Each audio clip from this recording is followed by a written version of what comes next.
जय श्री राम। आज का टॉपिक रहेगा related to the zero rated supply कि जब भी हम एक्सपोर्ट करते हैं आउट ऑफ इंडिया तो उस पर क्या लगता है, आईजीएसटी लगता है। सेकंड, जीरो रेट सप्लाई में कवर होती है एससीजेड सेल कि जो भी अपनी जो स्पेशल इकोनॉमिक जोन होता है उसमें जो भी यूनिट एस्टेब्लिश है उसको जब भी हम सप्लाई करते हैं तो वो जीरो रेटेड सप्लाई की डेफिनेशन में कवर हो जाती है। तो first is export cell, second हम सेल करते हैं एससीजेड यूनिट्स को तो जीरो रेट सप्लाई में कवर होती है। सेकंड पॉइंट, ये दोनों कवर होती है ऑलवेज इंटर स्टेट सप्लाई के केस में। मींस इन दोनों को जब भी आप सेल करते हो तो उस पर हमेशा आईजीएसटी चार्ज होता है instead of CGST and SGST, क्योंकि ये दोनों चीज इंटर स्टेट सप्लाई की डेफिनेशन में कवर होती है तो इस पर हमेशा आईजीएसटी लगता है। सीजीएसटी एसजीएसटी कभी भी अप्लाई नहीं होता। सेकंड, इसमें गवर्नमेंट ने अपने को एलयूटी का ऑप्शन दिया, लेटर ऑफ अंडरटेकिंग।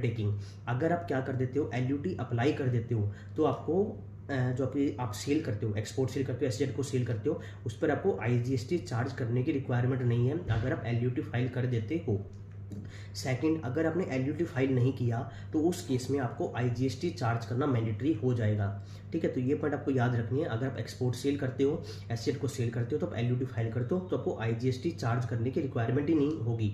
तो उस केस में आपने आईजीएसटी चार्ज नहीं किया तो उस केस में गवर्नमेंट क्या कहती है, जो भी आपका इनपुट और इनपुट सर्विस है उसका जो आपने इनपुट क्लेम किया उसका आप रिफंड क्लेम कर सकते हो, बट जो कैपिटल गुड्स है उसका इनपुट का आप रिफंड क्लेम नहीं कर सकते। गवर्नमेंट अगर आपने सेल पर आईजीएसटी पे किया, मीन्स आपने एलयूटी सबमिट नहीं किया तो आपने सेल पर क्या किया होगा, सेल पर आपने आईजीएसटी पे किया होगा तो उस केस में गवर्नमेंट कहते हैं आपने जीएसटी पे किया तो आप एप्लीकेशन सबमिट करके आप जीएसटी का रिफंड क्लेम कर सकते हो। जीएसटी मीन्स आईजीएसटी का रिफंड क्लेम कर सकते हो। आपने एलयूटी फाइल किया तो सेल पर आईजीएसटी तो लगा ली, इट मीन्स आप आईजीएसटी का रिफंड तो क्लेम कर ही नहीं सकते बिकॉज आपने आईजीएसटी तो पे नहीं किया। तो उस केस में गवर्नमेंट कहती है जो आपने इनपुट लिया, इनपुट सर्विस लिया, उस इनपुट का आप क्या कर सकते हो, रिफंड क्लेम कर सकते हो। जो भी उसमें प्रोसेस डिफाइंड है, ठीक है, जो भी कैलकुलेशन होती है उस फॉर्मूले को आप यूज करके जितने भी आपका रिफंड बनता है उतना रिफंड आप क्लेम कर सकते हो। ठीक है, तो फर्स्ट एलयूटी फाइल करो तो आईजीएसटी लगेगा नहीं तो इनपुट सर्विस का रिफंड क्लेम कर सकते हो, बट कैपिटल गुड्स पे जो जीएसटी पे किया उसका आपको रिफंड